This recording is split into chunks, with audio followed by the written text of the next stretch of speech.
Baik, di sini kita akan membahas ciri-ciri dan contoh tumbuhan tingkat tinggi dan rendah secara bergantian. Di slide pertama ini saya akan menjelaskan tentang pengertian tumbuhan tingkat tinggi. Jadi, tumbuhan tingkat tinggi adalah kelompok tumbuhan yang telah memiliki struktur tubuh yang kompleks dan terdiferensiasi dengan jelas menjadi organ-organ sejati seperti akar, batang, dan daun. Selain itu, tumbuhan tingkat tinggi juga memiliki jaringan tubulo yang terdiri dari floem untuk mengangkut air dan mineral dari akar ke daun, dan floem untuk mengangkut hasil fotosintesis ke seluruh bagian tubuh. Karena memiliki sistem transportasi internal, tumbuhan tingkat tinggi mampu hidup di berbagai jenis habitat, terutama di daratan yang kering. Pengertian tumbuhan tingkat rendah. Tumbuhan tingkat rendah atau disebut juga Telophyta adalah kelompok tumbuhan yang belum memiliki organ sejati. Tubuhnya berupa talus, yaitu struktur sederhana tanpa diferensiasi menjadi akar, batang, dan daun. Tumbuhan ini juga belum memiliki jaringan pembuluh atau xilem dan filum, sehingga transportasi air dan zat hara dilakukan secara difusi. Selanjutnya ada ciri-ciri tumbuhan tingkat tinggi atau Tracheophyta, yang dimana sistem vaskularnya mengandung xilem dan floem untuk mengangkut air dan nutrisi. Kemudian organ sejatinya mempunyai akar, batang, dan daun yang jelas dan berfungsi. Kemudian reproduksinya melalui biji atau spora secara seksual. Contoh tumbuhan tingkat tinggi ada mangga, padi, mawar, dan cemara. Kemudian ciri-ciri tumbuhan tingkat rendah yaitu Bryophyta dan Talophyta. Ciri-cirinya tidak sistem vaskular, yang berarti tanpa xilem dan floem sejati, memiliki struktur sederhana. Organ sederhana yaitu tidak memiliki akar, batang, dan daun sejati. Reproduksinya melalui aseksual dengan fragmentasi dan seksual melalui spora. Contohnya ada lumut, alga, dan jamur. Selanjutnya di sini saya akan membahas poin tentang contoh dari tumbuhan tingkat tinggi.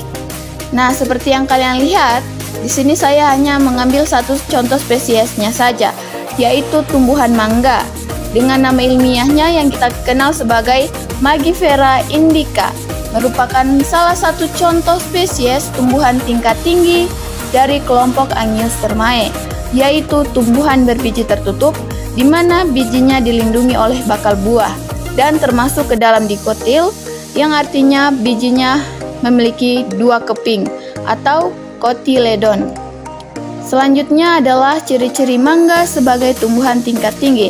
Yang pertama di sini ada organ akarnya, yang dimana akarnya itu bersifat akar tunggang dan kuat sehingga bisa menopang pohonnya.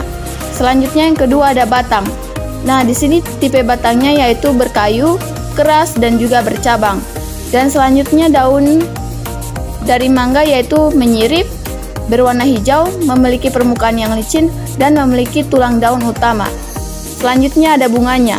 Tipe bunganya yaitu majemuk, berukuran kecil, berwarna putih kekuningan, dan alat reproduksinya sudah sempurna. Dan yang terakhir ada buah dan bijinya. Tipe dari buah mangga ini yaitu berdaging atau yang kita sebut sebagai buah sejati, dan bijinya melindungi tunggal di dalam buahnya.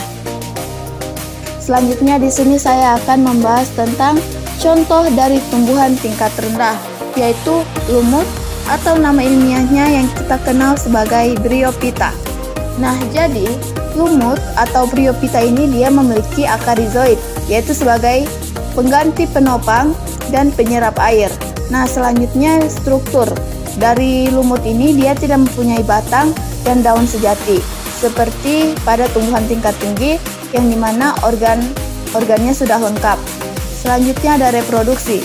Nah, berbeda dengan tumbuhan tingkat tinggi, lumut sebagai tumbuhan tingkat rendah ini dia berkembang biak melalui spora dan pertumbuhan tunas baru. Dan untuk habitatnya seperti yang kita ketahui bahwa lumut hidup di lingkungan lembab dan teduh. Reproduksi tumbuhan tingkat tinggi. Reproduksi tumbuhan tingkat tinggi atau Cormophyta merupakan proses biologis yang memungkinkan tumbuhan untuk berkembang biak dan mempertahankan jenisnya. tumbuhan tingkat tinggi mencangkup tumbuhan berpembuluh seperti tumbuhan berbiji terbuka, Gymnospermae, dan tumbuhan berbiji tertutup, Angiospermae. Reproduksi pada tumbuhan ini bisa terjadi secara seksual atau generatif maupun aseksual atau vegetatif. Reproduksi tumbuhan tingkat rendah. Reproduksi tumbuhan tingkat rendah berlangsung secara aseksual dan seksual. Secara aseksual, tumbuhan seperti alga dan lumut berkembang biak melalui pembelahan sel, fragmentasi, atau pembentukan spora. Spora ini dapat tumbuh menjadi individu baru jika berada di lingkungan yang sesuai. Secara seksual, reproduksi terjadi melalui peleburan gamet jantan atau antheridium dan gamet betina archegonium menghasilkan zigot yang berkembang menjadi sporofit.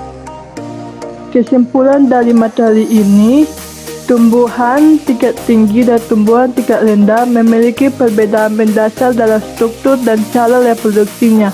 Tumbuhan tingkat rendah seperti alga, lumut, dan paku awal memiliki struktur tubuh sederhana, belum memiliki jaringan pembuluh sejati dan berkembang biak melalui spora, pembelahan sel atau pelaburan gamet dalam proses metagenesis. Sebaliknya, tumbuhan tingkat tinggi seperti Gymnospermae dan Angiospermae sudah memiliki akar, batang, dan daun sejatuh serta sistem pembuluh darah yang lengkap.